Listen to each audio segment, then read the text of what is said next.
What's up and welcome. This is Me, You, and Switch 2. I am me, Tom Tate, and you are you. So let's talk about Switch 2. If this is your first time tuning in, welcome to the podcast. This is the latest and greatest Nintendo Switch 2 news brought to you every Tuesday and Friday in snackable episodes. I try to keep things 10 minutes or less. I definitely think it's going to be less than 10 minutes. We don't have a ton of news to cover. It is Tuesday, February 24th. This is episode 77. It is the beginning of the week. I hope that you had a great weekend since we last spoke. I've been playing Final Fantasy VII Remake. Got some progress in over the weekend. I'm on chapter 16 of 18, so I'm pretty close to wrapping this up by the end of this week.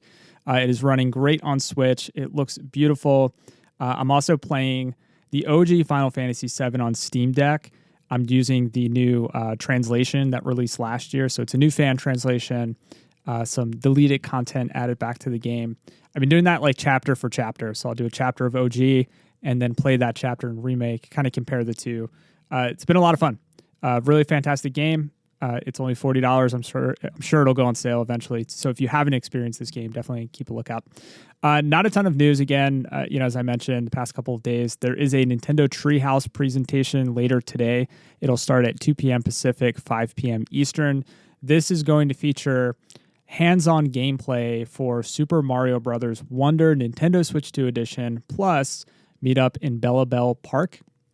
And it will also include hands-on gameplay for Pokemon Pokopia. These are two much-anticipated games that are releasing in March. I think Pokemon Pokopia might, steal the show. I think we know what to expect from Super Mario Bros. Wonder, and we've seen a lot so far. But I think we're all waiting to see how much depth is in Pokemon Pokopia, and it seems like there's quite a bit. The live stream itself will last roughly 80 minutes, so tune into that if you're interested in those games. We are also starting to see reviews for the two previous Resident Evil games, and they will release later this week alongside Resident Evil Requiem. That's going to be on Thursday. So if you haven't played Resident Evil 7 or Resident Evil Village, I kind of stole just a quick sampling of some of the reviews that I read for both of these games over the weekend. Nintendo Insider's Cullen Black gave it a 7 out of 10, and he wrote, "All things considered, though, this is a solid way to play a solid entry in the series.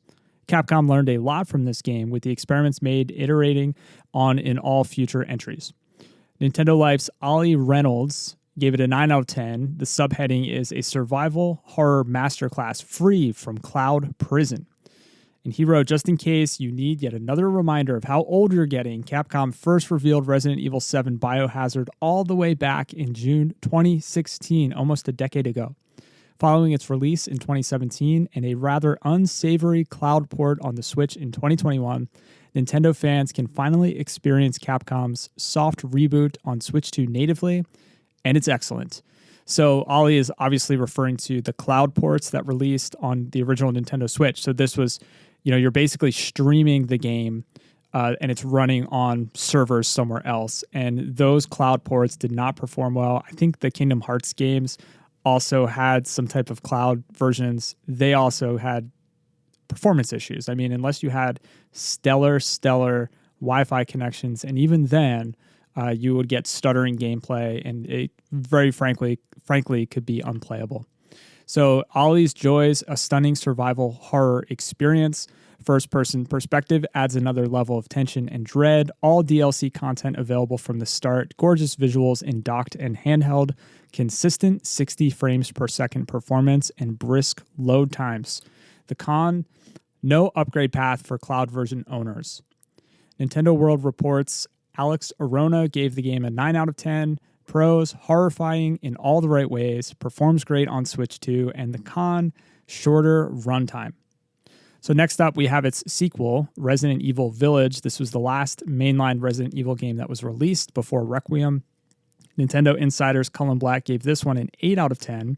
This port to Nintendo Switch 2 is impressive, but it would be wonderful if Capcom could address the performance issues. The Village is a crucial hub for your adventures, so I wish it could run at a consistent frame rate.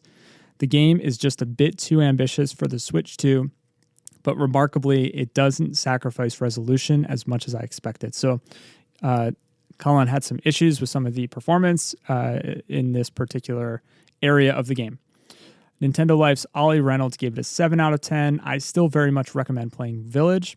Its gameplay and pacing are excellent, and there's one very specific moment that remains one of the scariest in the series' history.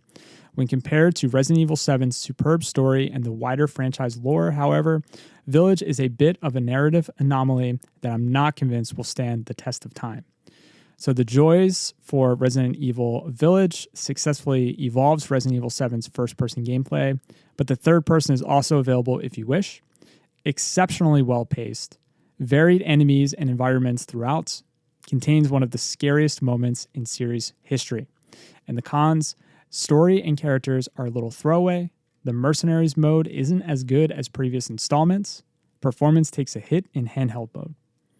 So these games, again, they're going to release later this week on Thursday alongside Resident Evil Requiem.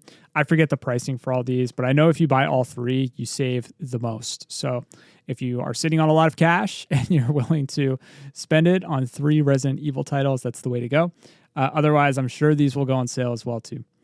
Last but not least, I saw a Go Nintendo article that summed up all the new features in WWE 2K26. If you're interested in that game, I will leave a link to the show notes. One thing that I did note is that it includes more than 400 WWE and WCW superstars from past and present. So if you're looking to play as your favorite wrestler, unless they have a contract with like AEW, you are likely to find them on this roster. So that's going to be it for today. As always, links to all the reviews, links to all the things in the show notes. You can go to switch2pod.com. That's switch with the number 2pod.com for subscribe links, social links. I'm on Instagram, but I don't do much there. I am on Blue Sky if you want to get in touch with me. All those links are at switch2pod.com. If you are enjoying the show, let me know. If you're not enjoying the show, let me know. I'm always looking for feedback on how I can improve. I want to thank you so much for your time and attention. A kind rating or review goes a long way. It helps me spread the show. I will be back on Friday, probably with Resident Evil Requiem reviews, but we shall see. We'll see what surprises are in store for us this week. Thank you so much. Much love. Now go play some games.